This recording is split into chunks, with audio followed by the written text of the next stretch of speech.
This is a war cry.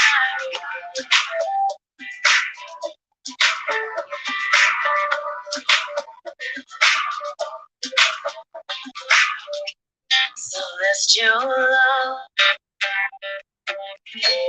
Watch as the moon and the sun collide over northern lights. Like Pablo Picasso painting the night across the open water. The roots give birth to the dancing leaves, whispering to each other. Our hearts are breaking as our mother grieves, and she cries, and she cries. I need to start with everybody's numbers. And she cries, I only gave you one earth, one sky. You've got to share it. The ground burns, the heavens cry. You must repair it. Your children's lives are on the line. Okay, I think we'll do a Facebook check in. That'll work. It's time for us to unite. This is a war cry.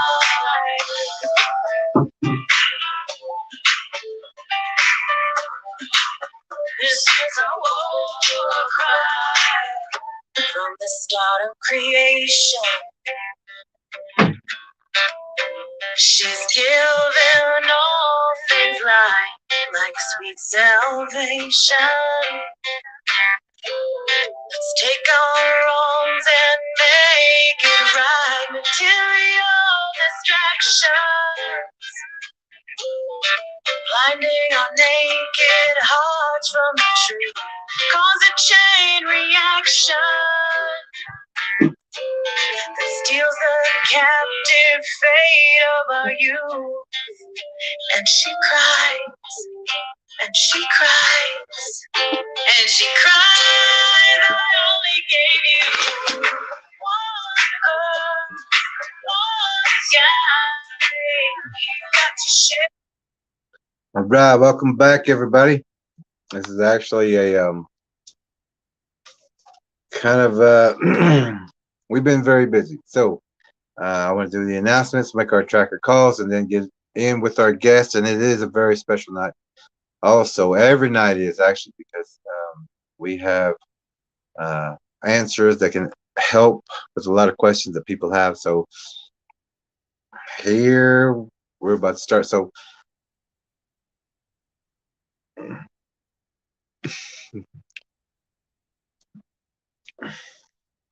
I have two Facebook group pages on Facebook. One is Oklahoma Bigfoot Predator Watch, Antlers, and surrounding areas. The other one is Choctaw Missing and Murdered Woman, WMBMAN, and Son Center and Database. But also we are promoting the Bigfoot documentary. It's called Oklahoma Bigfoot Predator Watch, Antlers, and surrounding areas. It's $101. You can use PayPal or money order. You do need this DVD. Let's see. I believe that's everything for the announcements for right now. But we're going to do our tracker check-ins, and we're looking for any new oddities. And a lot of times with the trackers, we're looking for missing people. Sorry, my nose is itchy. I just got in from outside, so we're going to check with our first tracker. And there were reports of missing people in his area, and I believe he was going to look into that for us. So we're going to give him a check-in, as we are going to do with some of our guests and all the trackers, and get an update in any location we can of, as far as any activity or something that we may be of help with.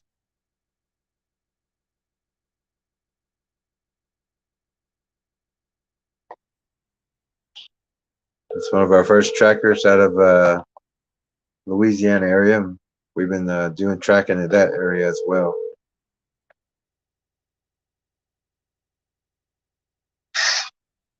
Yo. Blue. Yeah. Baloo. Blue. How you doing back there? I'm all right. All right. Finally had all this storm move through and everything, so I had to work in the yard today and pick up everything that got blowed around. Yeah, the nothing touched us in two locations, and one of the other trackers, we have an honorary tracker now, which is the next caller, but she was using the technique that we said to beep the horn whenever you hear thunder, or if you feel that tremor, or if you hear the flash of lightning, beep your horn, your car alarm outside while you're inside, and thunder and lightning will move away from you.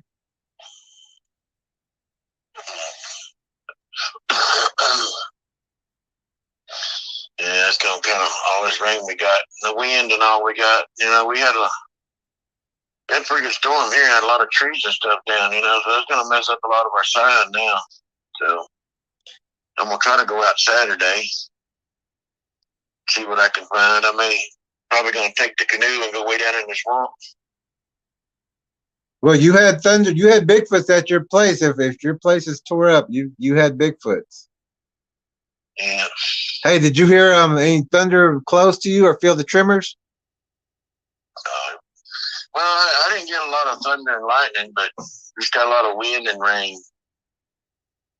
Oh, that tore up your place? Well, not really. Just kind of blowed everything around, but we had trees down in other places, and it knocked the power out then for like all day. So. Yeah, that's been known to happen, especially around isolated homes. But yeah, those times. Yeah, there's still never been nothing. You know, like some of the missing people that come up lately. You know, still nothing from the sheriff's department or anybody. You know, anybody's been searching for them. Yeah, these people aren't listening yet, and they're disappearing. There's a lot of it lately. Yeah, we've got a lot of reports, a lot of drownings too. Yeah, a lot of drownings, and it's all been a lot of young people, you know, or like recently, a guy that was, you know, special needs, you know. And we got Memorial Day weekend coming up. Everybody's gonna be at the lake picnicking, everything. Yeah. Camping, sleeping out there, hiking, walking in the dark. There's gonna be a lot of stuff going on there. Making noise, everything. It'll be a regular buffet. Yeah, it's gonna be a buffet out there pretty soon. So, but we know what's going to be doing it, so don't volunteer to be going out. Let those park rangers go out there. Let them. They got the manpower. Park rangers ain't gonna ever do nothing. They usually just call the local sheriff and they go back and sit down in their little office in. Yeah, well, let's think about your safety too, though. We've had a lot of trackers set up that way. Yeah. They won't never find nothing, you know. Yep. They never do. No. You know how they do anyway. I mean, they're really too scared to get out and do anything too much. You know, they'll go walk around a little bit, like inside of their truck. You know. Yeah, I really don't even think they're allowed to make reports anyway. So.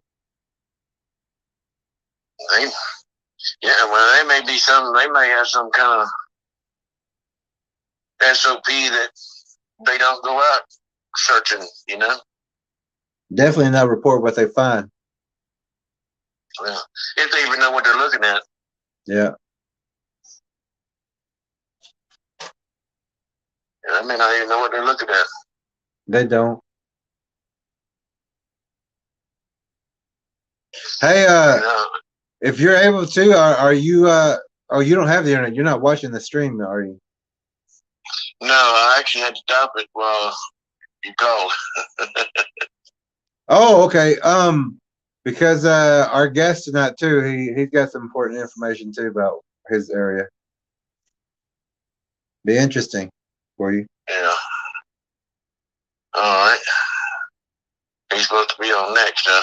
No. I'm going to call the rest of the trackers and the people who's been using these techniques and do an update real fast. Then we'll bring him on probably in about 20 minutes. All right. Yeah, if you find anything out, let us know for sure. I mean, we'll check in every night we're on. Yeah. Yeah, just check in with me. I don't know about tomorrow what I'll be. I may be out kind of late tomorrow, and then Saturday, then I don't know. I'll probably be kind of late Saturday, so Okay. I'll have to catch you up whenever I get a signal, because I know down in the swamp I won't get no signal at all. So Yeah. So if that food is scarce, be careful out there. yeah. Oh All right. I know you yeah. All will. right. But I'll check in with you. All right, then. Yeah, check back in with me. Message me or something. I'll let you know. You know, if I'm getting a signal or whatever, you know, I'll get the message and I'll answer you back. You know. All right. And if you hear anything out there too, go ahead and message me or let me get some listening time in. All right. And I'll be quiet as a mouse, just listening to what's going on. All right. All right, I'll check in with you, but go ahead and keep up with us tonight. I mean, we got some people coming on, some things. Okay. All right. I'll talk to you soon. All right, later. All right, later.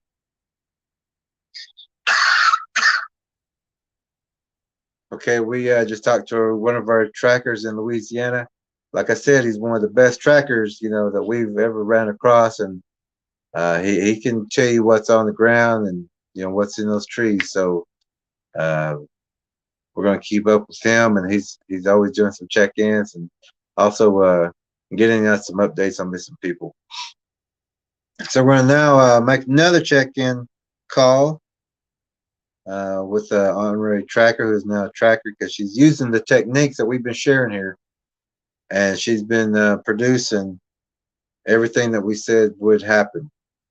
And so she's able to understand what we're talking about now, and she's able to use techniques, which a lot of people here should listen to the channel and use the techniques because we're helping you. We're not guessing here. We're telling you exactly what's going to happen when you use these techniques and how it's going to happen. So let's check in real fast. She's also a very important person that you need to listen to because she is more or less was like a lot of people here who has never had the experience until she had the experience. So now she knows that she's a grandmother. So we're giving her some techniques and tracking ways and things to look for in history. So let's check in with her. And let's give a good listen.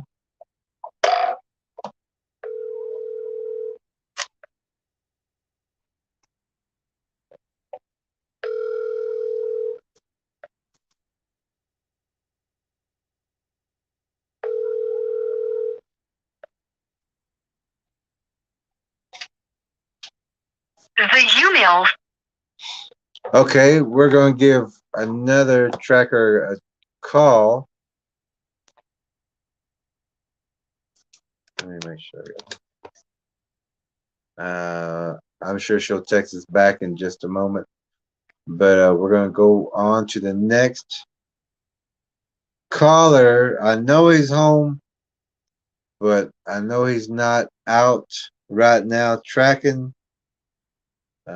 He went to work. He came home, or somebody, his child or his wife went somewhere and came home with the flu or something. A little bit under the weather, so he may be home, so we can get a check in and see what he may be doing at this time.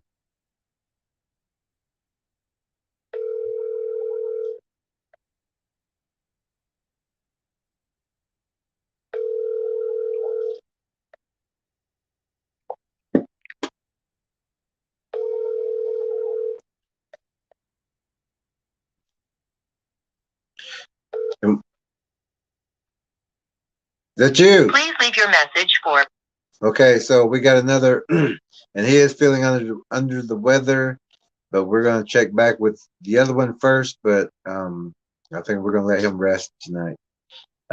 Joe Blow, I see that you're on tonight. Joe, you need to get this DVD. Um, I know you've been keeping up with us for quite a while, and we're your ride home. But this DVD has important information that you need to be safe and that your family can be safe while you enjoy life and things to look for on your travels. But when you get a chance, shoot me a message. And but the PayPal is right here on the comments above. You can get it that way, or you can message me or leave a comment here. But you do need it, Joe, and all the regular viewers who you do need this also. We spent a lot of time putting this together for you. It's already saving lives, and it's already opening people's eyes to, things to look for, where, how, everything to see. People are getting it for their family. People are getting it for groups, just so because they have activity in their area, they want to know everything about the Bigfoot or the predator Bigfoot, so they have no misunderstanding. And Joe Blow, okay, that's great, and we can get that to you as soon as we get that transfer. Um, I'm very happy, Joe, that you are like us and taking everything serious and learning as much as you can as far as truth is, because this is going to help you see. So we're going to give our next person a call, which she called in, a mother who was having is having activity at her residence, and she called in for advice and everything, and she shared quite a bit, and we gave her exactly the answer to what she needed to do, and she is doing that also. And we hope that um, all the call-ins who have activity right now, will share with us exactly what's going on, that we can give you those answers of what to do and how to do it. But you need to do it now. So we're going to give a call. She may be at work. She does work, but I thought she was a little under the weather.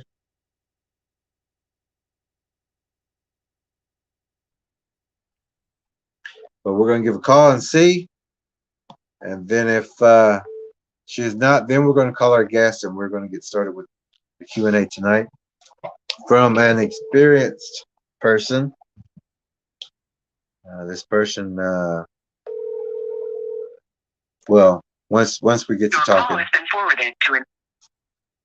Okay, so I'm gonna try that one call back.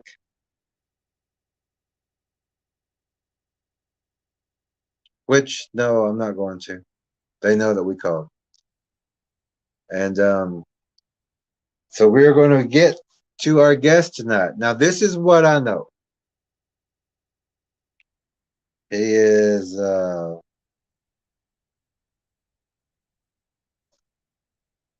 young man who's had an experience.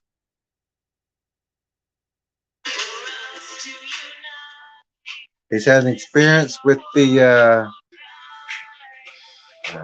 or an encounter, as most of us have. Most of the people on here, if you haven't had an encounter, you've heard of people having encounters on this channel. And one of the past guests just checked in. They just flashed up. But this person has had an encounter, so it is valuable information that you listen tonight. I'm going to listen. I want to know too what this person wants to share, and this may be just for you. This may be information just for you that he wants to share with you. So it's going to benefit everybody to pay attention and probably, call one of your buddies and say, hey, tune into this. Let's listen to what this encounter person is going to tell us. So give us a second.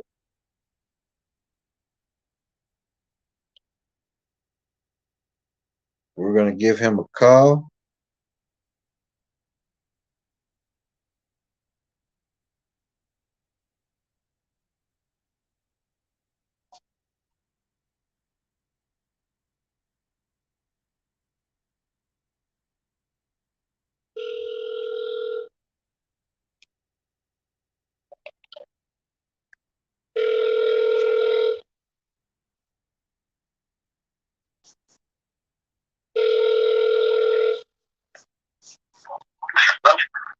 How are we doing this evening?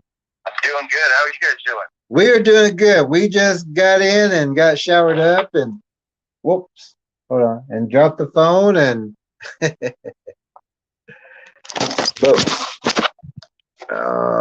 give me a second here. I'm trying to work two phones. Are you still there?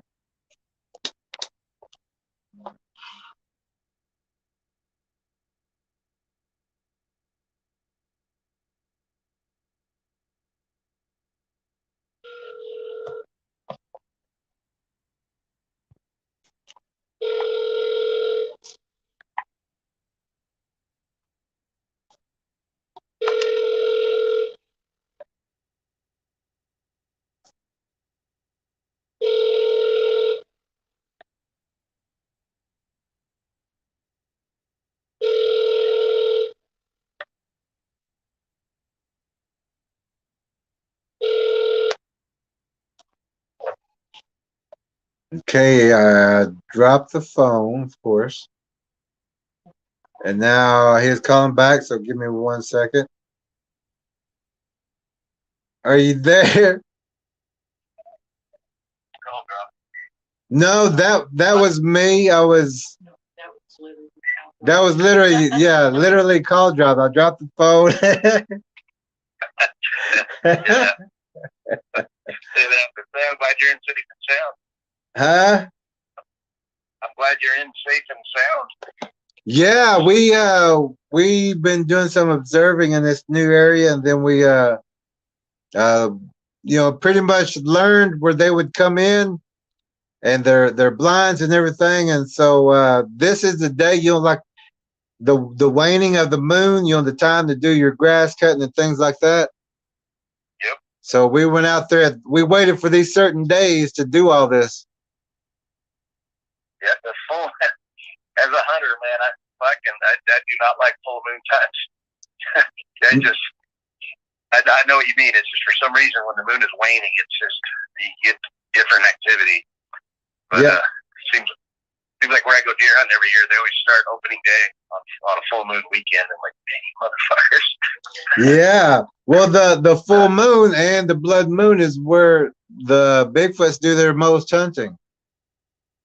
I forgot we had that blood moon. That's right. Wow. Yep. And especially on a blood moon, they get to have a big killing field kind of thing where they kind of drive all the herds of deer and stuff. They just have a killing field out there. Oh, and then if you notice that next day, you won't have crows because the crows get to eat too. So they're all over there too. You won't see hardly any, actually you won't see any predator birds that next morning. They're all fattened up and over the other side of the mountain. Now, when you say crows, do you mean ravens? Yes, ravens. Well, ravens. Everything really gets to eat at this time. Okay. I know there's something there's something weird with crows, and I've never been able to pinpoint it, but you're starting to connect the dots a bit more with it for me. But being a varmint caller my whole life, I've noticed that usually if I'm in a set, I'm calling crows. If a crow comes in and is circling over or nearby, crowing, it's time to move. That crow's I always felt like a crow was freaking telling something that, hey, they're ratting me out. Yeah, we also talk about that in the DVD, to where the ravens, it's a predator bird sequence. You'll start off with the woodpecker, the blue jay, or the robin, the blue jay. Then you'll get the raven, and then you'll get the crow, and then you'll get the at nighttime you'll get the wolf, and then you'll get the owl. They hunt for the Bigfoot. And whenever they spot prey, they'll perch and they'll call. And an owl will hoot. Boy, that definitely connects a lot more dots. That's for sure. I'm thinking of past experiences that seem kind of off. Yep. But one thing I noticed too was, and I very rarely shot any crows my whole life. I think maybe 3. But a dead coyote on the road. I've never seen a crow eating a coyote. A dead coyote, and I've never seen a coyote eating a dead crow on the road. Maybe you might have experienced something different, but it just seemed like, man, there's just something. Always seemed like there was something taboo between the two of them. And coyotes, I think I hell when you skin them, so I wouldn't want to eat them either. But well, a Bigfoot will take either a pig or a coyote or a fox, and they'll leave it on the side of the road, and that's to draw in other prey. And the ravens aren't allowed to eat food unless they're allowed to eat. Those are some definitely smart birds. I think they're one of the studies I've seen now that they've actually proved that they have enough intelligence to be self-aware. And then there's that they're, and I don't doubt it, they're smarter than a freaking dog. I think those things can actually do math, And what? So how the Sasquatch knows a gun, Yeah. So does a crow, raven. Yeah. So many times I've been able to get so close to them walking by, but if I pull a gun out, boom, those things are gone. It's not even pointing at them, and they're out of there. But snakes. Anyway, snakes even know. What's that? Snakes, coyotes, wolves. They all know that weapon. Yeah. I haven't had much wolf experience, but I've scolded some of the guys that go out varmint calling and shoot and miss. I said, you guys are making them smarter every time you fucking miss. Yeah. So don't take a shot unless you know you're going to hit that damn thing. Yep. And anyway, that's enough of that. So were there some missing hikers still, or have they been found? Our guy found a missing female. I don't know if I don't know if that was the only one, but he was back at base, so he seemed all clear after that. All right. But he is one of the best up in his area. And he understands the Bigfoot and the Sasquatch, and he has his own tools. He has his own weaponry. And what can you explain to me again? What you're talking about there? Are you referring to a Bigfoot, or I missed some of that? I think you broke up a little bit. Yeah, like Bigfoot and Dogmen. Oh yeah. Yeah, he knows that it's not a big brown bear they're going looking for when the Rangers call him. And he just got a call, and he said he thought it was his Ranger friend, and so he went to the call the other day, and it was another guy he'd never met before out there. And so that got him a little suspicious, but he went on in, and there was I don't know if they found the missing male hiker, or did they? Yeah, he found him too, and then that's where he was going to go camping, and then the week before he was going to go camping, there was another missing hiker, I think, and he had to go in and get them too. They did find him. Yeah, yeah, he has his own. He has his own special group. Gotcha. Okay. Man, if you guys ever are doing anything down in this neck of the woods, if sometime I'd love to get involved in any way that you guys are comfortable with, and I'm sure probably maybe over time it would take to establish that. But no, well, no, well, we don't have time for that. Oh, I mean, I don't know. It's kind of a I understand what you're saying. I was just trying not to overstep my bounds. That's why I threw that out there. No, it's the things that we need to do. We need to do now or yesterday.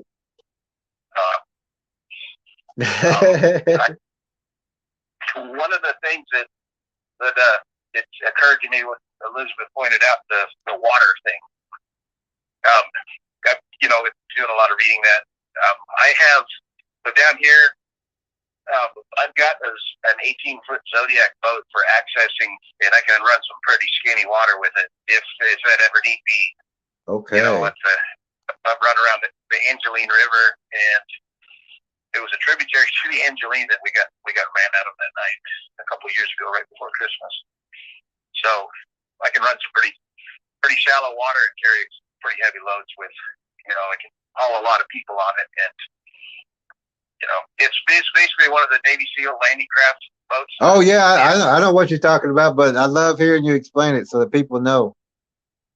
Right. So anyway, I got a 50-horse Yamaha on it, which means the thing will start every freaking time. It's a dependable motor. In fact, that motor's outlived 3 boats. Wow. So anyhow, I always keep it top notch. So I just wanted to put that out there. You know, if something comes up that, like, man, we need water access, yep, let me know. All right. Hey, I was going to ask you too, if I'm not taking up too much of your time, but no. This is your time tonight. Do you I see you carry a 12 gauge. Do you carry the Brennicky slugs? Do you run the Brennicky Black Magics? No, I wish I had those. I've been looking. I can't get them here. I'll find some for you. Are you talking about the 3-inch Black Magic? I'm sorry? The 3-inch Black Magic? Yep. Oh, I would love to have those. Okay. I'll get a hold of Pat and see if he can get some.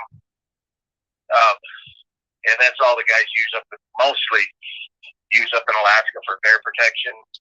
One of the other things that they use, but I don't know if it'd be as effective on the Sasquatch, is Dragon Balls. No, I don't think I would even try that. I want that one power slug. You know what I mean? Yeah, I agree. Penetration is paramount for sure, and those things are proven. Yep. But I know what you mean about those. Yeah, they have a really good high. I want to say high antimony, but that's not the full right term for it. In the mixture of the lead, so they don't just squish out flat so bad. You know, they drive through, and then plus with not getting them too hard, they don't fragment so bad either. You know, yeah.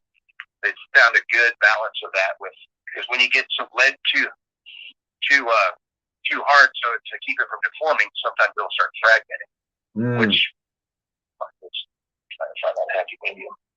Yeah.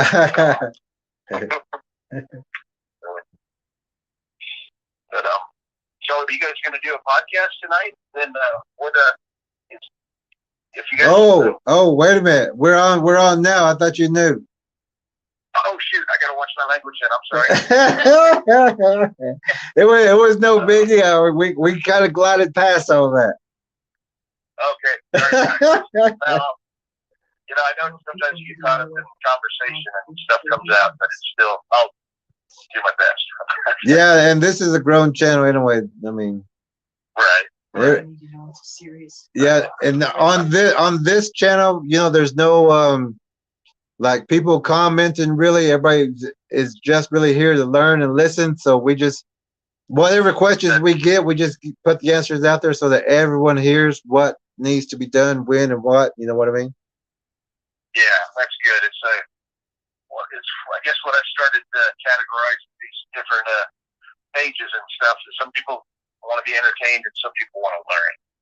And it's the ones who want to be entertained seem to kind of muddy up the waters a bit.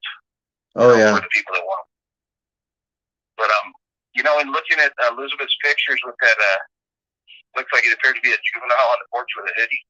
Mm-hmm. My ex-wife's friend lives up in Wimberley, which is north of here, north of Austin. And I've heard a lot of accounts in there with dog Ben and Sasquatch both. And I sent those pictures to her. Well, she called me back. She goes, "What is that?" I said, "That's a juvenile with a hoodie on." And she said she's like on the fence whether she believes or not.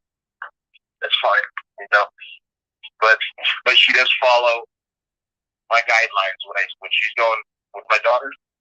Here's what you're gonna do and what you're not gonna do. And she is very good about that, whether she dismisses it or not. But it kind of got her attention because she mentioned her friend said that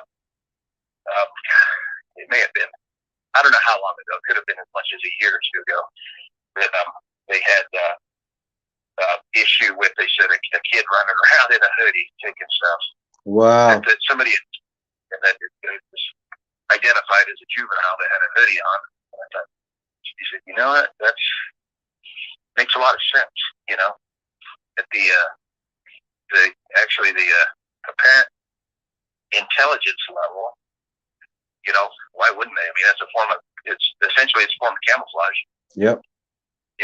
Just as we would want to wear camo out hunting, that would be urban camouflage for, to look more like a human. Yep. But, what, okay, so also I've heard on the water ones, I've come across a lot of water accounts, and where I think the people that have discussed them were dismissed way too much. One of them being there was a gentleman in Florida, and I believe it was on Sasquatch Chronicles. And Wes doesn't downplay anybody. So I'm just saying other people I've heard downplay it.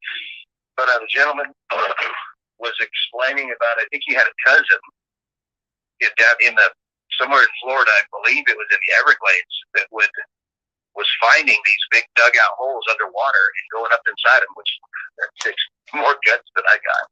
And I'm a diver, but I'm not, and getting up into the holes, and he said they're big caves. There's probably something to that. And then jumping to the next coast, the accounts of people seeing them swimming back and forth up to, Vancouver Island, San Juan Islands and stuff.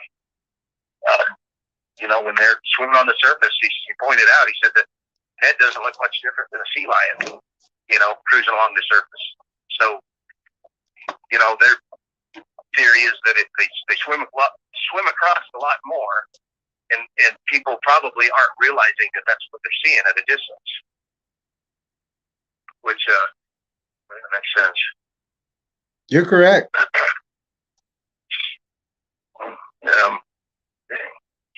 What's your guys' thoughts? Are you familiar with Tim Kumbo Baker at all? No. But I also wanted to say that those tunnels collapse on the inside. So, like, whenever you go into those tunnels, you can close them up, pulling that mud back towards the inside.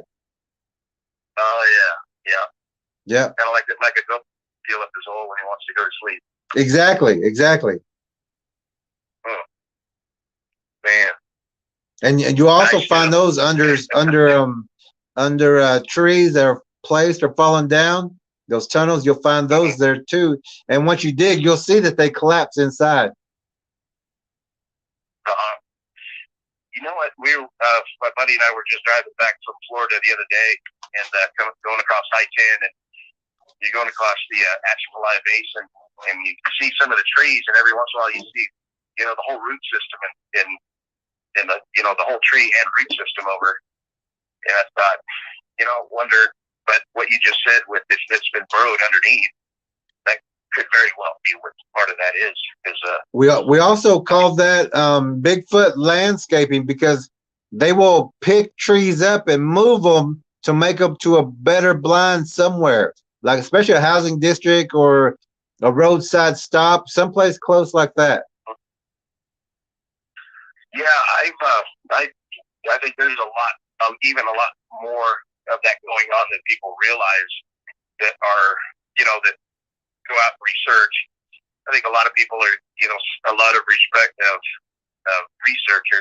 so-called, are have the mindset that, you got to go back way deep away from civilization to find them.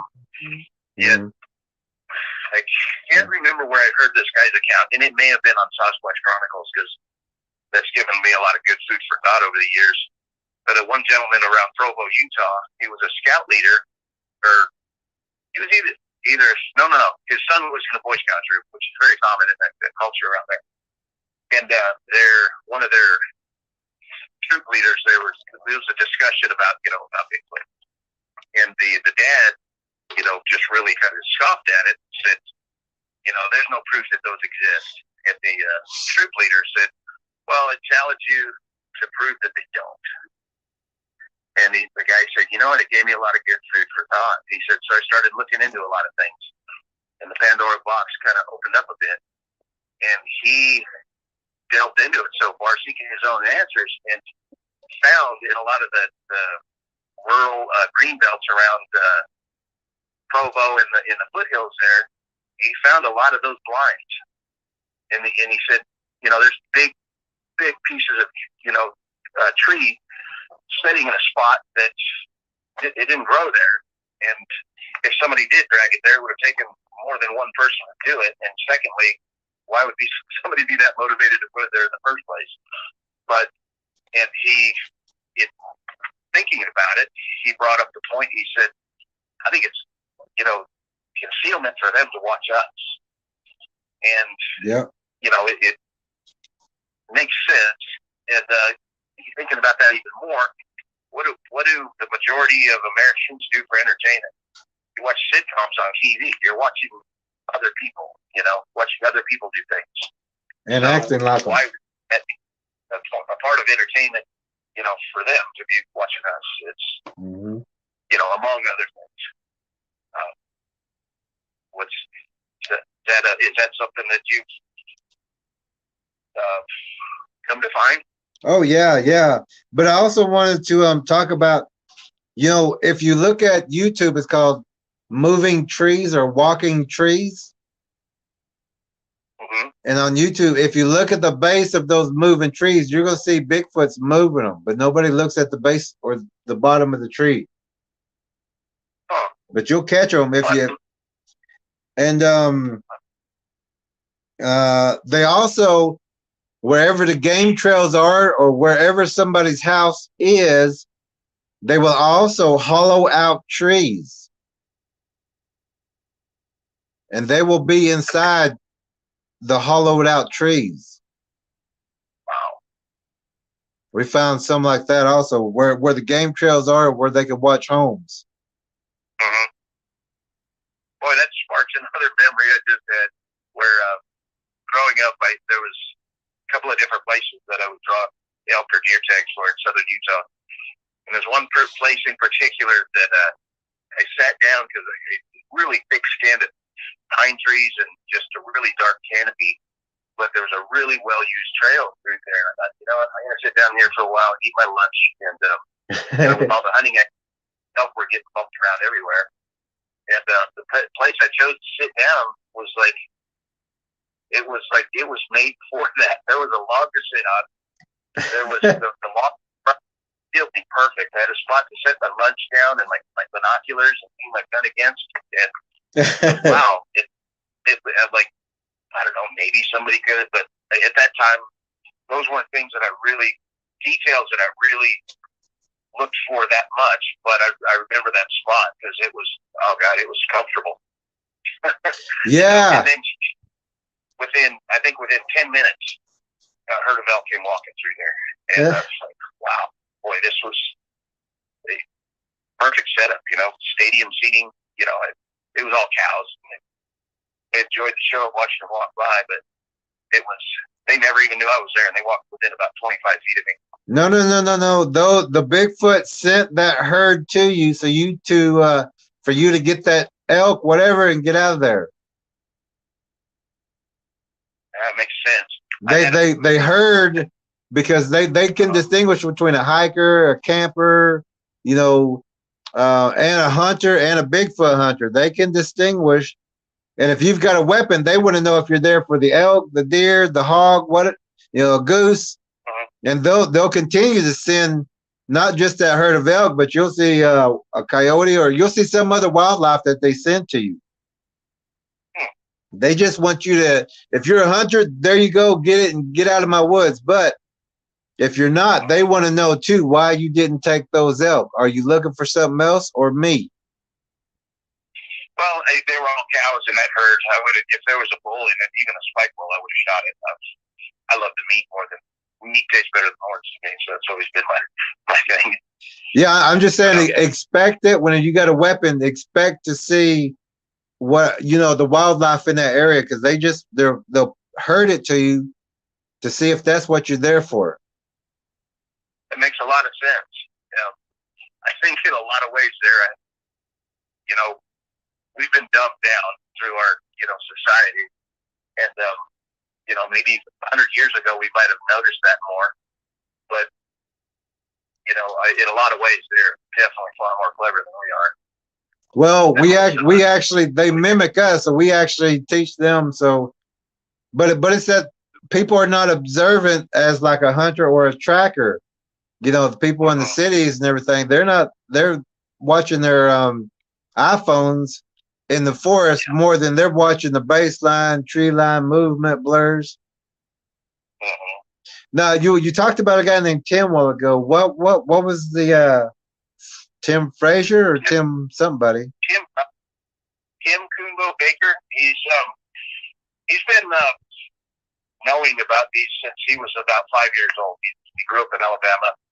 He's got some his findings.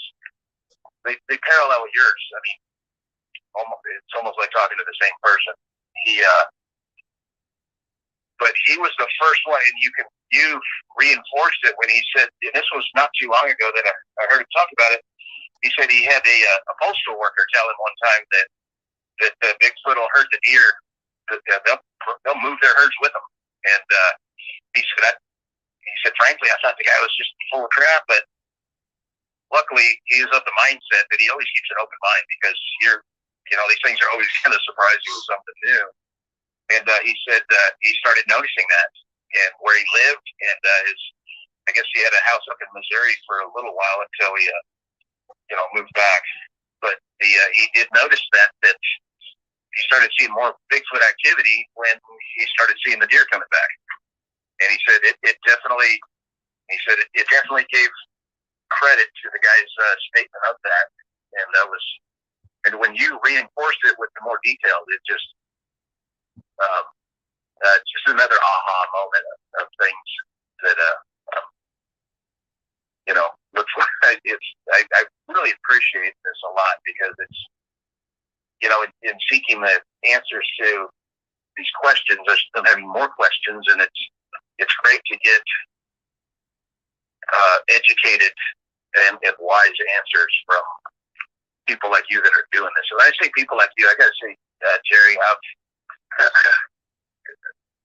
I can't think of anybody else really that I would compare you to, and not that it's a comparison or a race or anybody, but the detail and the wisdom that you bring to this is it's very much appreciated.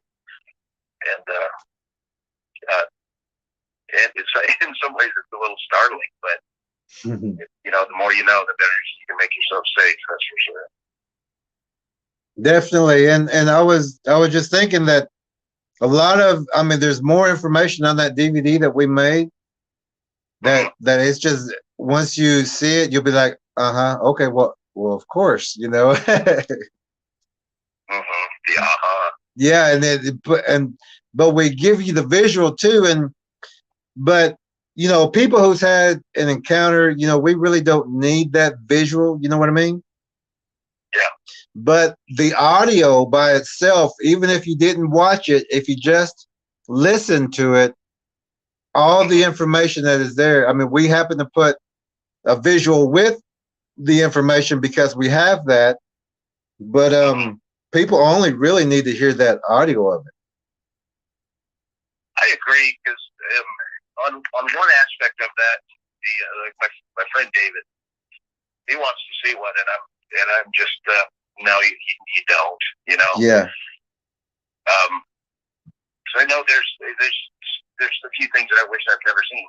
Yeah. And it's disturbing, and it's like your world is, or my world anyways, was changed because my perception of safety that I thought I had is gone. You know, it's not that I'm not in fear, but I shudder at thinking about the times that, you know, when I was a kid, and I used to I'd go out in the woods and, you know, like on pine grouse and stuff, and camp out in the woods, and all I had was a 410 loaded with 6-shot.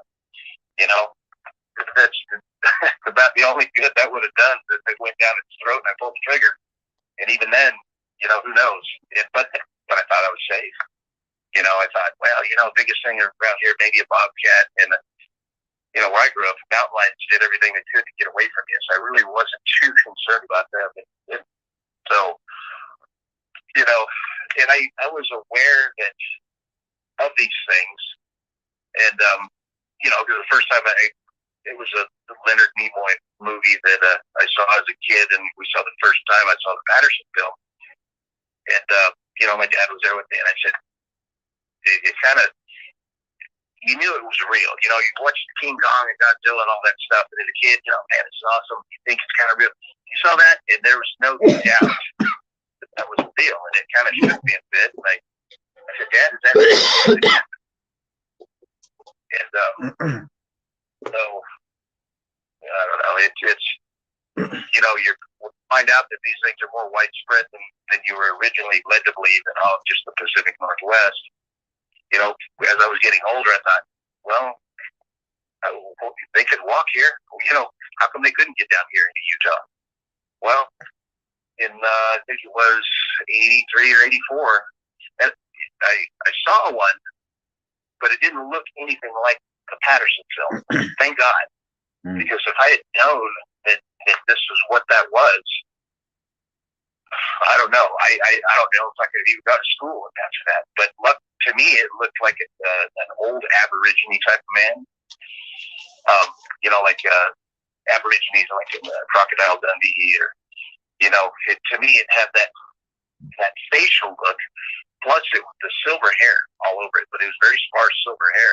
You could see the skin underneath, but it didn't have the thick lips like the Aborigine. The lips were very thin.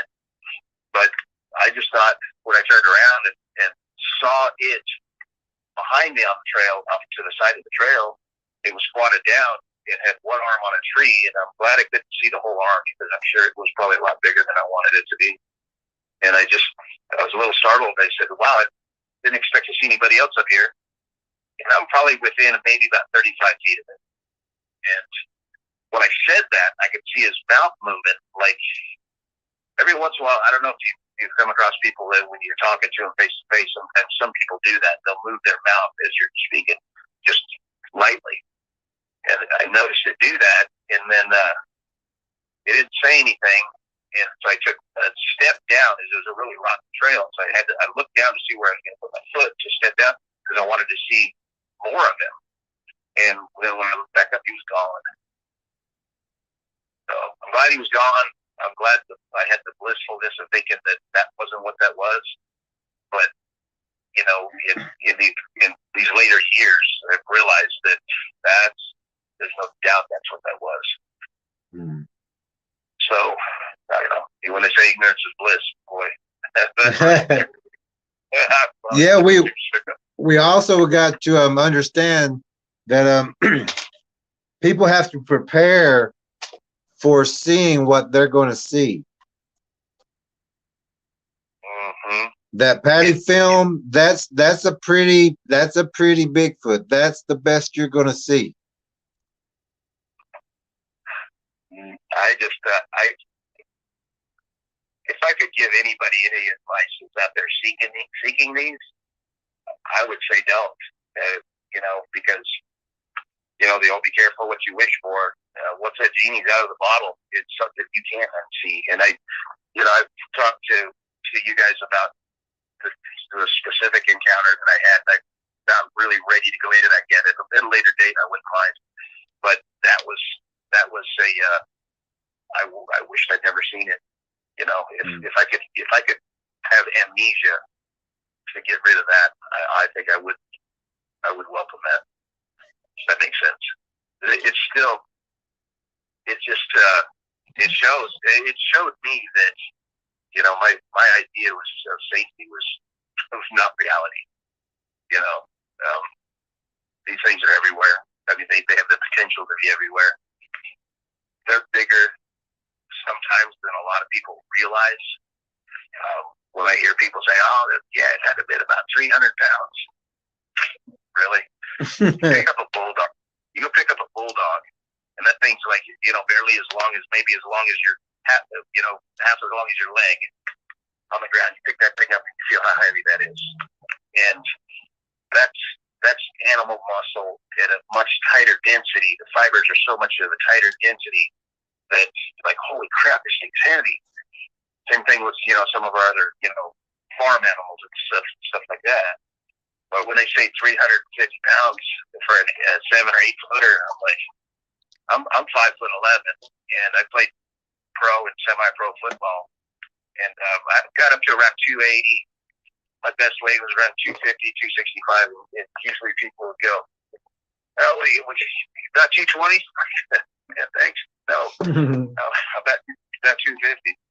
But I think people don't. I don't know. They don't accurately judge the size and weight of it. A while back. Oh God, what was his name? He was on the Funny Bigfoot show. He's the only guy I liked on there. The big happy-go-lucky guy. He was on Wes's show, and he was told Wes about an encounter that they had in East Texas, and they were looking through his thermal scope, not FLIR. I hate FLIR, but it was a thermal imaging scope. I think it was an 18 or something. But he said he saw one that he was able to judge its size by the cattle that was in the field that they were by. And he said there were 2 bulls in the field, and I grew up running cattle, and if that bull is black, I'm telling you, it's an Angus or a Angus cross, full size Angus. If that thing's 2,000 pounds, yeah, maybe you should feed it a little more. They get big when they get heavy. He said this thing went along on all fours for quite a ways, but then when it stood up for a bit to do something as it was traveling, he said it was probably a good 11 feet tall. And he said, estimating, he said it was probably twice the weight of that bull. And to me, I think, okay, that sounds more in line with my judgment on, with animals. So, in my younger days, I was a licensed guide for a while, hunting guide, and I could judge the size of a bear in a tree, or tell a client, like, nah, that's not what we're looking for, or even a mountain lion, by its head size and, the body that I can see. I can pretty accurately judge the size and weight of those things to be able to make a call on whether it's an animal that's, that it should be taken or not. And so I think a lot of people just grossly underestimate the size of these things. So then when you get into that, so have you ever listened to Lloyd Pye's lecture? He's an anthropologist. No, I sure haven't.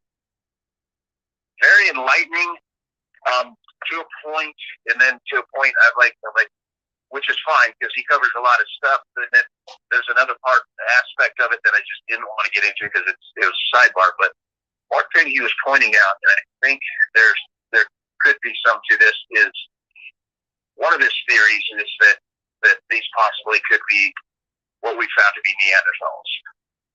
That some of them could be. There's different types. One of the types could possibly be, remnant Neanderthals. And that's one other thing that Tim Kumbo Baker goes into as well. That it makes sense. Whether it is or not, I don't know. They're not. Part of that being that are the best Neanderthal skeleton that we've ever got, that we know of, anyways, that we're allowed to know of, is what they call Lake Turconaboy. And I believe it was from over in Africa. And they show the skeleton next to a modern man skeleton, and you can see the bone density, the thickness of this thing. And he's already 6 feet tall. And when you look at the skeletal structure, there's only one reason you're going to have thicker bones like that. It's to be able to stand up to more torque, which means that thing's carrying a lot more muscle. So he pointed out, he said, this Lake Turconaboy, 12 years old, was more robust than Arnold Schwarzenegger was in his prime. Well, people forget to look at that the Bigfoot is a multiple of all DNA, of 7 DNAs. You got the ram, you got the serpent, the goose, the bird, the fish, the dog, the bull, all that mixed into one body. So you're going to have multiple organs, and you're going to have multiple, textures of muscle. And with all of that, you're going to have multiple, everything has to fit in this creature. Mm-hmm. So you're going to have, it's going to be big. We've seen some about 25 foot. Our friends have seen them about 19 and 17 foot. And of course, the small ones about 10 foot. We see a lot of the small ones. Good. Right. Yeah, I still shudder when I think about the 12-footer. but it, God, it's, and I know it's I don't know, to some people it's controversial. To me, it's not. But the more I get more knowledge on this topic and in what you're saying right there, the more it reinforces the book of Genesis and in the Old Testament on where it's stated that the fallen angels had offspring with the human women, and those offspring were called the Nephilim, and then the Nephilim had offspring with the beasts of the fields. Yeah, we say they're a combination of everything, but not a completion of anything. They weren't supposed to have this human form, the Bigfoots, but through the consumption and the DNA of man, that mixture got in there. So that mixture is in there with all those animals, plus the spider predator DNA that's in there. Wow, that makes sense. I never really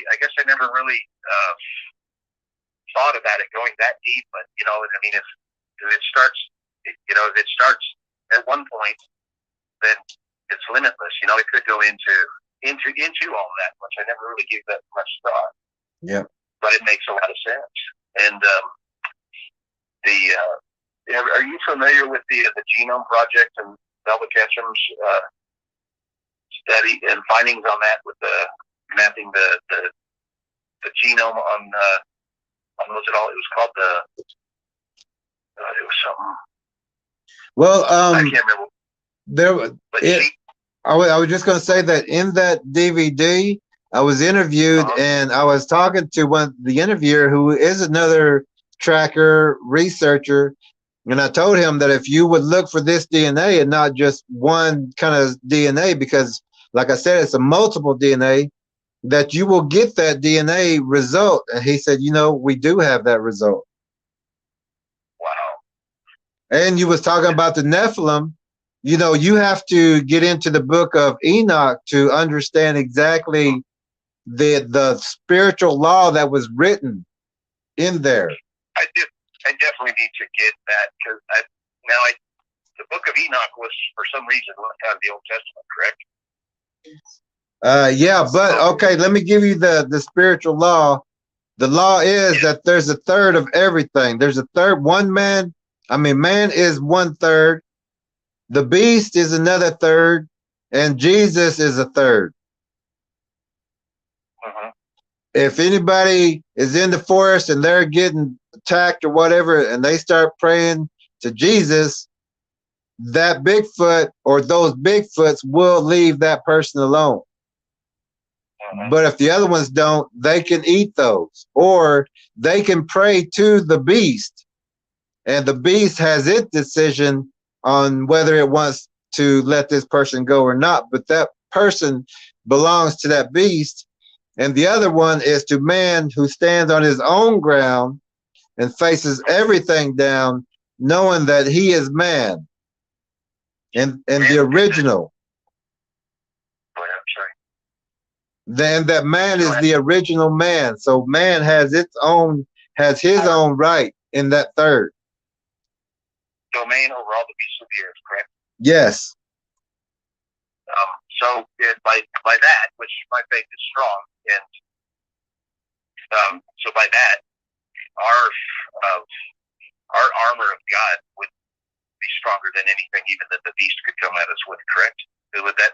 Yes, and but the beast won't even come around you if you're praying and you say the name Jesus. It won't come around you. And if you look in Enoch, that is a spiritual law that they wrote down in that book. I need to get that book. One dear friend of mine she's a Bible scholar, and I had asked her a while back about the book of Enoch, and I think she said, I could be wrong, not quoting, but even paraphrasing. She said that every book in the Bible had to be verified by two other sources before it to go in the Bible, and for some reason the book of Enoch wasn't. For why it wasn't, I don't know. But also, somebody had control over what went in there, so who knows what the reason was for any of it being left out. Hey, on one other thing is, if there is a thunderstorm, and you're going to find this in the book of Enoch also, that there's a group of Bigfoots called Thunder, and there's a group called Lightning. They're called Earthquake. Every name you could think of. There's Lords. There's Righteous. There's different names for different beings. It's not just, don't think of it just as they saying Lord or Jesus as being all the same thing. There's different lords or different kings. There's different. Now Jesus is the Lord of Lords and King of Kings, so he's over everything. So nobody messes with him or people who pray that way. But whenever you hear thunderstorms, the groups of Bigfoots called Thunder and Lightning. Now there are other ones that are called Snow, Mist, Fog. Those come out in snow, mist, and fog. But Thunder and Lightning gets to come out on this certain time to hunt and kill. So they're going to be trying to scare you out of your house to run to your cellar or to your car or to a shelter. If you leave your house, if you run to your car, if you run out that door, you broke your own threshold. Your house is a threshold. Your body is a threshold. You have two.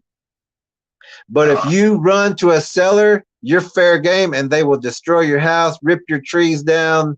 They'll make it look like a tornado came through there, and they'll take that person because that faith that nothing is going to happen to them is not there. They gave up their faith and they're giving up hope. So we go. Yeah, and also if you hear thunder, or if you, like we say, hear thunder, find thunder. Hear lightning, find lightning, because we know they're groups. And whenever we hear lightning, whenever we hear thunder in the distance, we'll beep our car horn. If we hear a tremble or tremor, we'll beep our car horn again twice. And if we hear flashing or lightning flash, the sound of it, we'll beep our horn again. It's our car horn outside. We're not outside. But if you do that, the Bigfoots will go away from you. Why is that? Because you're saying, I hear you, I know it's you. Oh, you're essentially giving it their element of surprise, which works on a lot of predators, Exactly. When you take away their element of surprise and display that to them, they're, so if you see a cat, I do it to the neighbor cats all the time when I see them stalking up on a bird, and I'll just give just a tiny little whistle, and the cat says, Yep. I'm found out. And those Bigfoots will go to find an easy prey. They'll leave that house that's aware alone. Man, that is very enlightening, and it makes a lot of sense.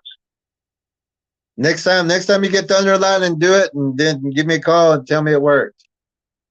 Okay. Well, when I'm going to be building a new house in Utah here in the next 2 years, the entrance to the basement is definitely going to be inside the house. Yep, there you go. But you don't need it, really. No, I think I'm going to have a split level, kind of maybe a subterranean basement, but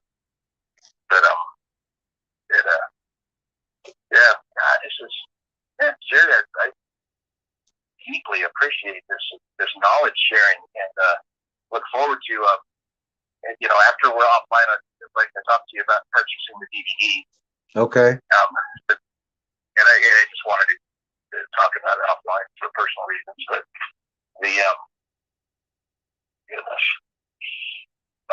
now one thing that Elizabeth has mentioned too, as well, with you, is the change in patterns since COVID, and them basically coming in a lot closer and a lot more frequent. Can you? I was trying to explain this to David on our drive back from Florida, but maybe if you could expound on that a little bit more, so I can, when I do talk about it, I can speak more educatedly on it, for lack of a better term. Well, the COVID virus was is a militarized operation. Yeah. And so whenever that came through, you have to also recognize that they're trying to make the revelation of judgment happen and soon. Mm-hmm. Trying to force it. So in the Bible, it says, take the mark of the beast or in hand or in the mind. Mm-hmm. Now, when people were given the COVID, the doctor would grab someone by the arm before they put the needle into them.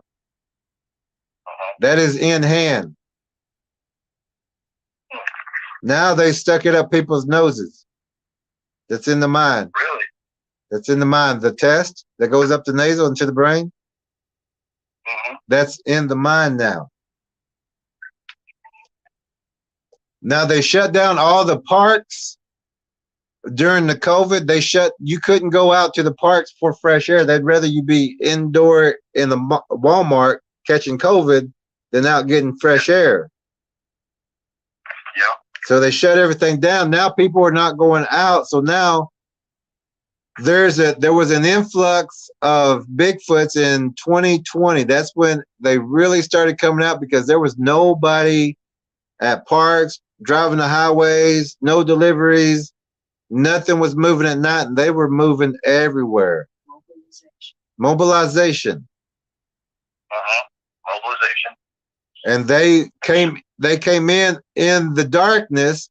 They started setting up traps around people's homes, cities, alleyways, and they did a lot of trap setting in the wintertime. So now that this spring foliage is coming out, the traps are right there and nobody can even see them. They're in every town, city, everywhere right now. Jeez. On that note, with back to the part of people thinking they need to get remote to go find these things. I don't think people realize how much these things do come into town. I mean, they need to know it. Back in the late 80s, some friends of mine were out drinking one night, and they were headed home from something. I know it wasn't a bar because there weren't enough to drink, but they drove down an alleyway.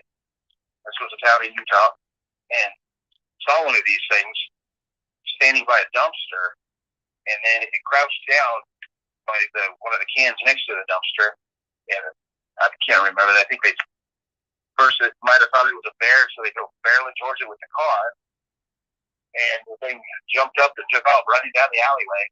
And then they said it went down onto all fours. And they said it looked like it grabbed a whole nother gear. And I think they said we were doing like 45, 50 miles an hour down this side street chasing this thing. And then it even ran through town, through a stoplighted intersection. And they said, we know more people saw it, but they never heard anything about it, from anybody else afterwards. But I don't doubt for a second these things get into town a lot easier than people realize.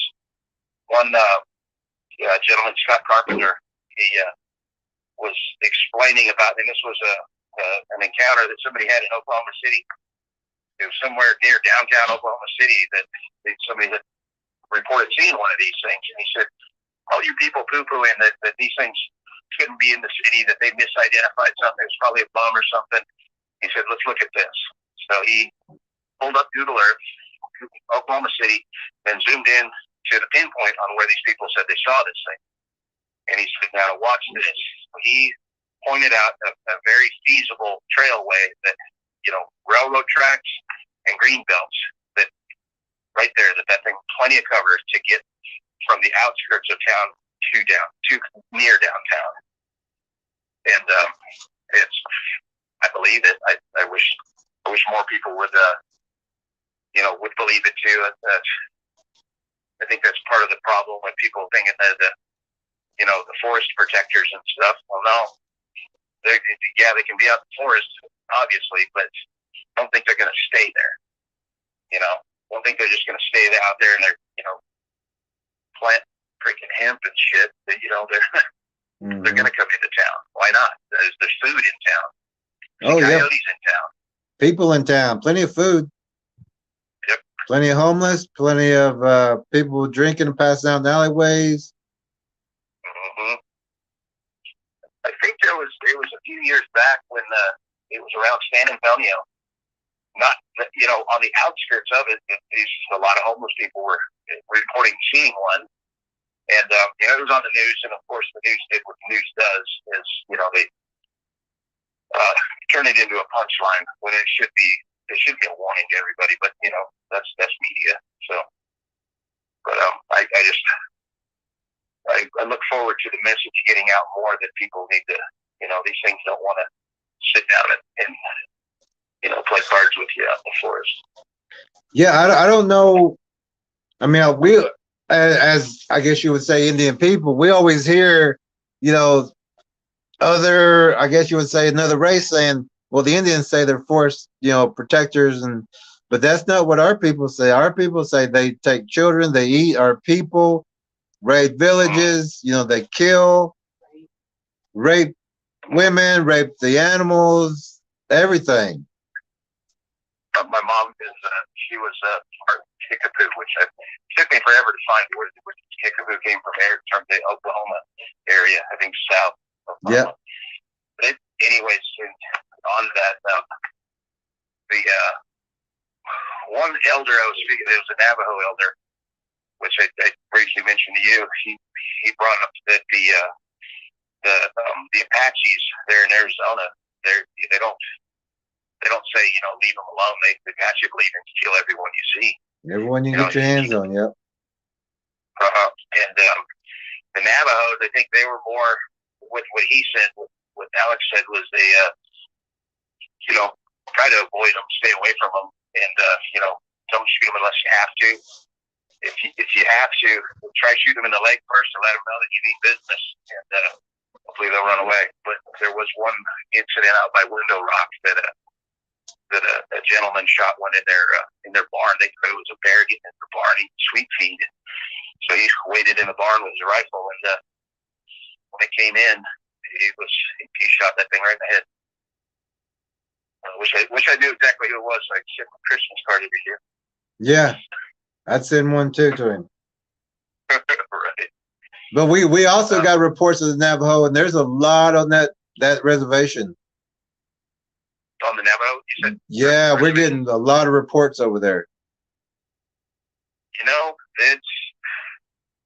There's a lot. I don't think people realize how much there is of food availability for things to just survive on. Some of the best deer hunting in the country is off the Navajo reservation. There's, I mean, the highways there, you know, from Page to Kayenta, from Page down to Flagstaff. I mean, it's you're lucky if you don't have to slam on the brakes for a herd of sheep. You know, cattle and stuff. I mean, it's just that's the way it is. I mean, there's food source there.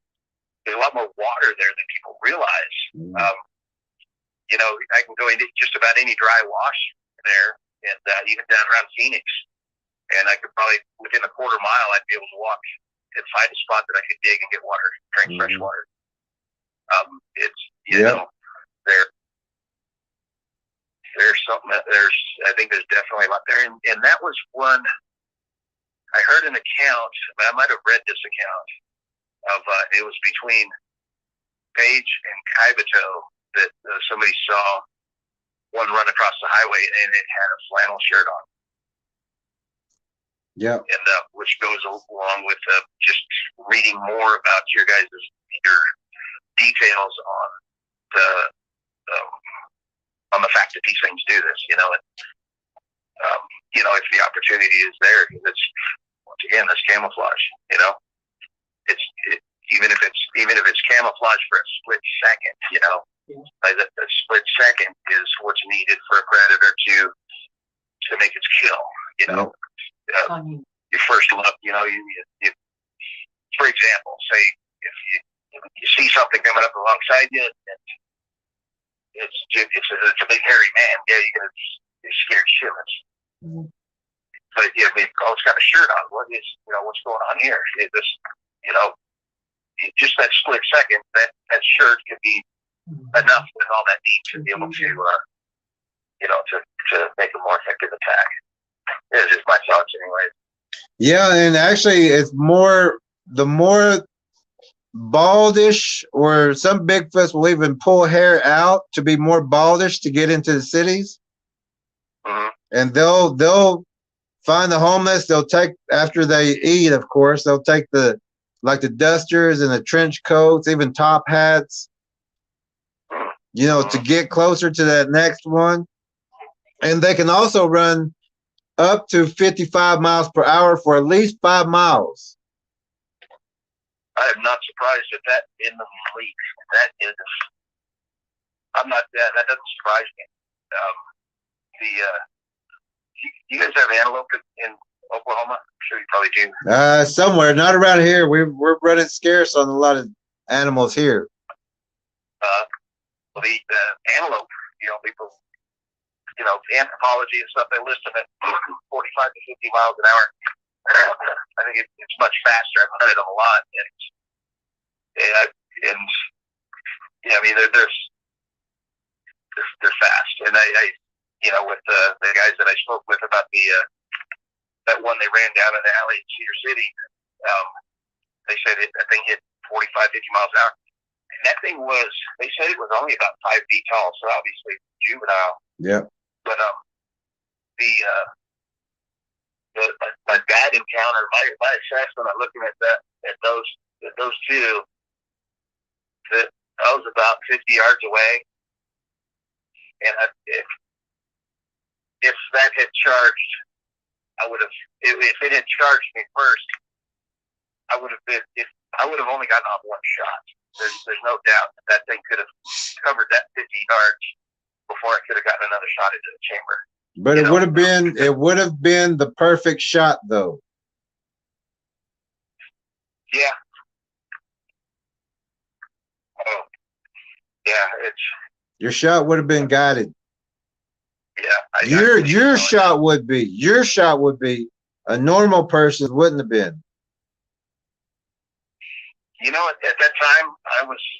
I don't know. I mean, I'm definitely more enlightened now, but I do think at that time when all that happened, I don't want to go too much into it, but that was, that was definitely, there was a hand on my shoulder, without a doubt. Yep. Oh yeah, we all do. We all do. Yeah. There's certain people who do. There's certain people, I should say, who do. But Thank you. Yeah, there was a lot of years of a lot of what ifs and was doubt. I don't know for other word, concern. Not concerned for anything other than what's going to happen to me in this this last year. I've had inner peace that I never thought I would find with that subject, and with speaking to you and Elizabeth like we did the other day, that really helped. When they say put the icing on the cake, that's an understatement. That really helped organize a lot of thoughts that I had about it, and to make me understand what some of these feelings were more, and giving me a lot more confidence. And I'm very grateful for that. Thank you. Hey, our bodies, they give us information about the translucent predators and the predators, the physical ones that are visible in our areas. So now we tell people to use those feelings. Now, to a normal, ordinary person, those feelings come as fear, as shaking, as goose pimples, as they're not used to it. So that's fear to them. But to a warrior, we depend on our body to enforce that, to embrace those feelings. Tell me where this is at. Point me in the right direction. Use those feelings. Don't think of them as fear or to be scared. That is your body saying, there it is. Get ready. I'm pointing you in the right direction. I'm showing you by your body. Always use that. Don't ever, if you feel like it's a fearful time, change it to warrior time, to tell me, body, tell me, show me. And growing up, everybody, a certain part of my life and a certain place on the earth where I lived, I got in a lot of street fights, and I've learned how to compartmentalize those feelings rather than it's not fight or flight. I always kind of took it as my batteries get charged up and use it wisely. Does that make sense? It was something that I guess I didn't let consume me. I guess I felt I got strength off of it. And it took me a long time to get that out. Until I was going to say that whenever we're teaching the warriors, we teach them, we don't teach fight or flight. We teach calm. We teach be exact. Yep. That was one of the things. Like, I had a fantastic boxing coach, and he had a big martial arts background, and that was one of the things where he was, first off, don't get pissed. You get mad, you're gonna be fighting can't hang yourself if you're mad. Second, with the fear part, focus, and he gave me the focal points to watch on my opponent, and to be able to focus it just on that one spot, and you'll be able to see all of him. You'll be able to see even what the end of his hand is going to do when you're focused in on that one point. And I think it's something that another part of the way we've been dumbed down to our evolution of modern man being dependent on, to be dependent on the government to protect us. A lot of us have lost, losing that instinct that used to be in man, I believe. That's why when the judgment comes, all these people are going to get ran over so easy. They have no weapons. They're not prepared. They don't know what's going on. They're not warriors. There's only going to be some of us. There's only going to be some of us in that fight. The rest of them are just going to be praying, laying down. Yep. The other night I was having that discussion with my friend Jill, and she said, what if we do fend for ourselves? How there wouldn't be enough food for everybody to go around. And I said, well, a lot of people aren't going to make it. It's those people that are sitting around, waiting for the lights to come back on. At some point, they're going to come to the realization that the lights aren't coming back on, and that it's time to fend for yourself. And I think the majority of those people, by that time for them, it's going to be too late. And so it's, anyway, that's, but that's, I think, what the powers that be want. They want sheep. Yeah. The sheep will do what all the other sheep do. And, the donkey that guards the sheep is the one that's going to survive. Yeah, and they used to use donkeys instead of sheepdogs back in the day. They put a donkey in the herd, and I think they'll even kill the sheepdog. Yeah, sure will. And all these people don't understand that there are still some families who eat humans. So while they're saying, come run to us, we've got an extra food supply now. Yep.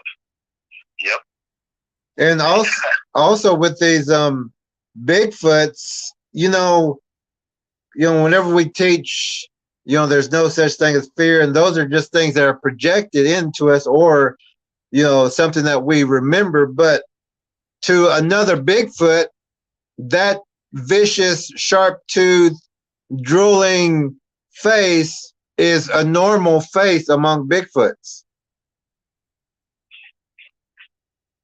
They don't show fear to each other just because one's got sharp teeth and the other one's got a broken sharp tooth. Oh, okay. So look at it as a perceived weakness. I get what you're saying now. Whenever we show fear to that, we're showing weakness. Because to them, that's a normality. Oh, gotcha. Yeah. So we have to look at them like, yes, that's your face. That's the way you're supposed to look. You're supposed to look like that, Yeah, that's a face that's got a lot of experience. Yeah, but what I'm saying is that's a normality for them. They don't see each other as fearful or scary like we are projected to think scary things would be. We're taught to be scared of these things, but in reality, that's the way they normally look.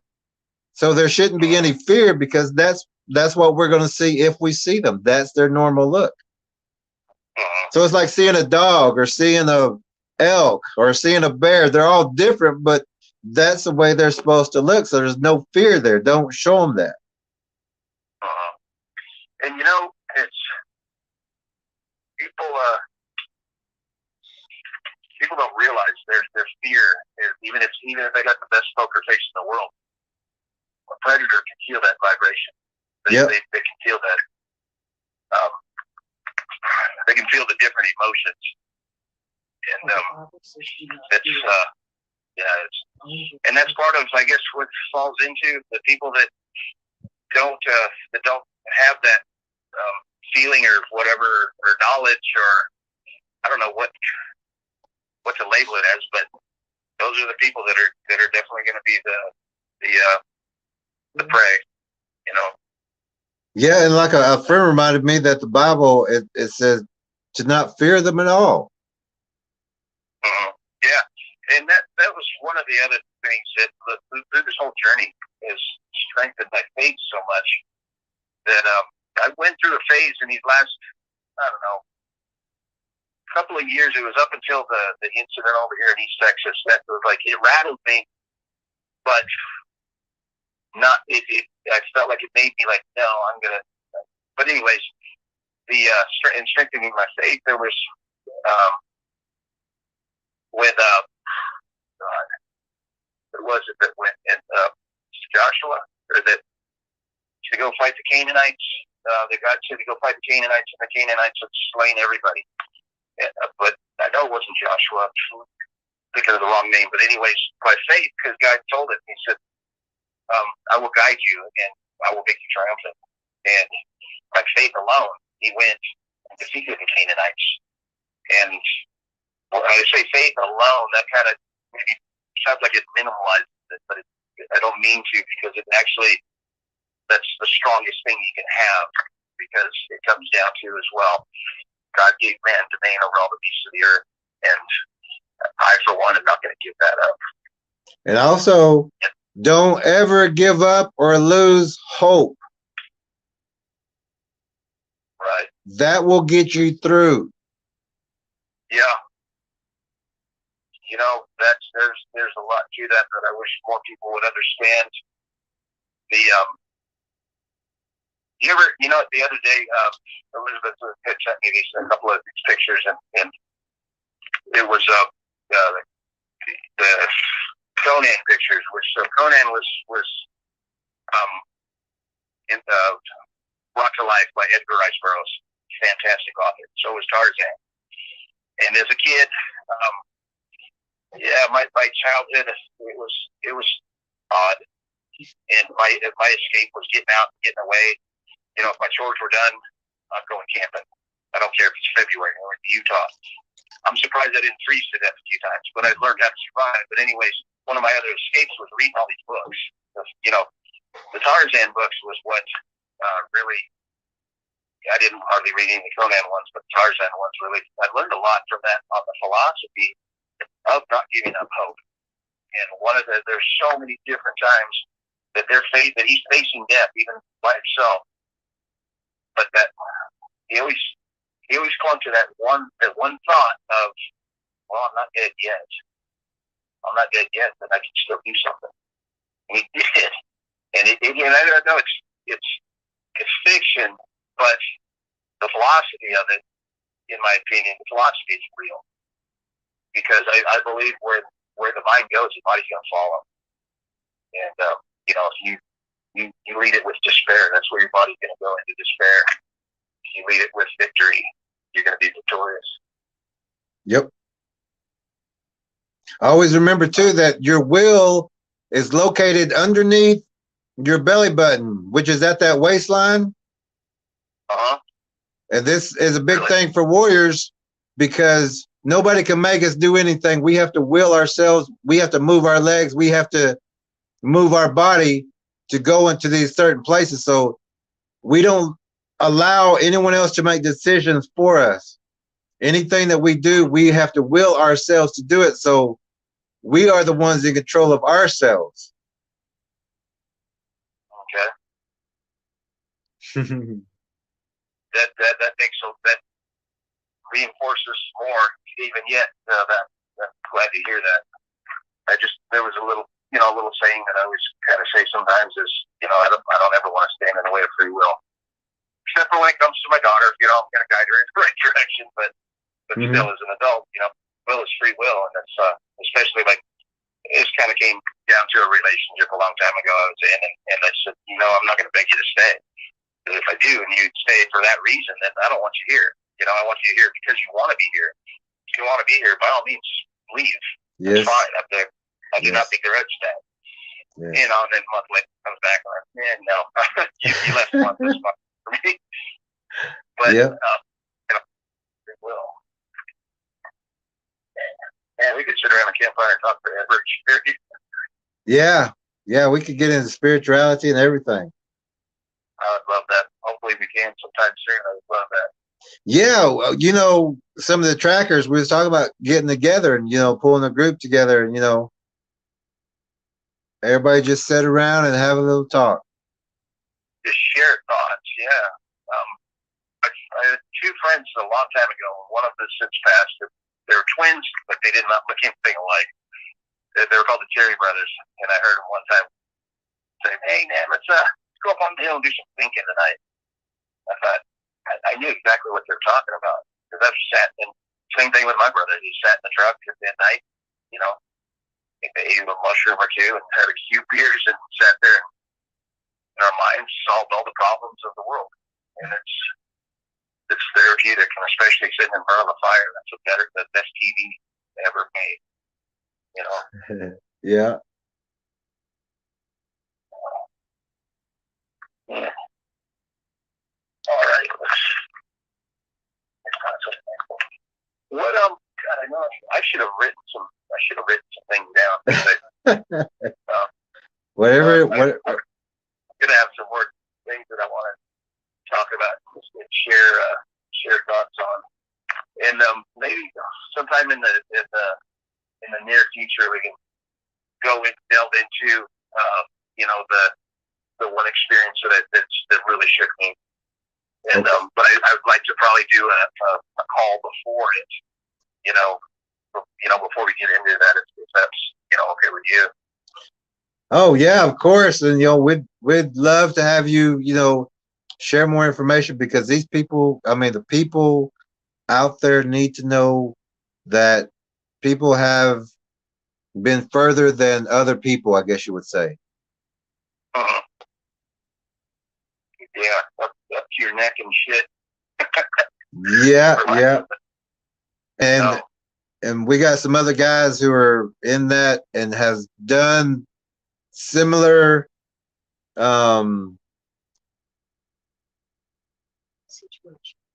maneuvers, I guess you would say. And I want them also, I'd love to have everybody, together in one place so we could have that discussion, with everybody. I would love to do that. And what we possibly could do too, I could look into setting up, I think I could do it through everybody's emails to set us up on Teams. It's a Microsoft Teams. It's free, and it's made for doing conference calls. And it's a very, and you can have the camera on if you want, or turn the camera off. It's, but it's a good, with work we use it quite a bit, and it seemed to work better than three-way calls and stuff. Yeah, that sounds good. It's like a kind of like a Skype thing, kind of thing. Yeah, exactly like Skype. It's just a little more modern thing of it. I'll look into it and get back with you guys and see what we can do, and maybe even set up everybody get their own email account to use just for that, even if you want. Anyways, but I'll look into that, and probably tomorrow or the next day, and shoot you guys a link or whatever. Go from there. Okay. I definitely am very open to doing that, to have a group call like that on that same subject. I would like that. I think it probably would help, help me a little bit more on, just get to the other phases of acceptance, Mm-hmm. Yeah, and I think you would help a lot of people also in that group. That would be even more rewarding to me, I think, Yeah. Hey, we also have been given guests and our trackers like call-ins, for activity in their areas, or oddities or anything in those areas. We just do like a check-in. If you might want to be a part of that, we do the tracker check-in, and then we have the guests come on. Oh yeah, I would love to. Oh, that would be great, because we want to, we want to stay in contact, because a lot of people have activity or just updates and things. Yeah, definitely. Yeah, I would definitely like to do that. All right, that sounds great. And if it's also okay, would like to have you back, and do some catch-ups and work on when we can set some other things up with you. Absolutely. I'm 100% open for this, and enthusiastic about moving forward with this. Thank you. I welcome the invitation wholeheartedly. All right, that sounds great. I mean, for us too, we're smiling here too. Oh, thanks, Jerry. I got to say, man, I don't say this about too many people, but brother, there's a special place in heaven for you. Well, that sounds good. That sounds good. But I'm gonna be here as long as I can. How would you say? Yeah, we want you here as long as you can. We're gonna keep sharing information for everybody. Yeah, thank you very much. Okay, we're gonna let you get some rest, and we gotta get some rest too. And we come in from a hard day too, and we just really wanted to talk to you though. Thank you. Do you mind if I close with a prayer? Would that be okay? No, we were more than welcome it. Thank you. All right, Heavenly Father, we thank you for our blessings, and thank you for the health and well-being of us and our families right now, and to please be with the families of the recent school shootings and to comfort them. Thank you for Jerry and Elizabeth and their enlightenment and sharing it with others. And we say this in Jesus' name. Amen. Amen. That's getting you through. That's keeping you safe. Thank you. All right. Well, I look forward to speaking with you here soon, and I will look into Teams, setting up a thing to be able to do the Teams meeting and go from there too. Okay, that sounds good. All right. Thanks, Jerry and Elizabeth. You guys take care. All right, have a great night. We will be in contact. All right. You too, sir. All right, Bye-bye. have a good night. Good night.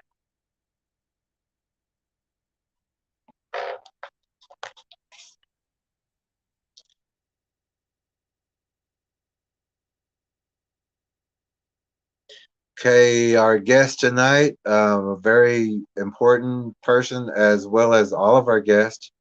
Our trackers checked in.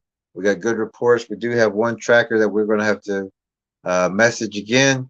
But we do know that they are okay where they're at. But we just like to check in on our people. Joe Blow, get in contact, or the PayPal is up there. I would really love for you to have this. You've been a listener for a while, and the information is also for you.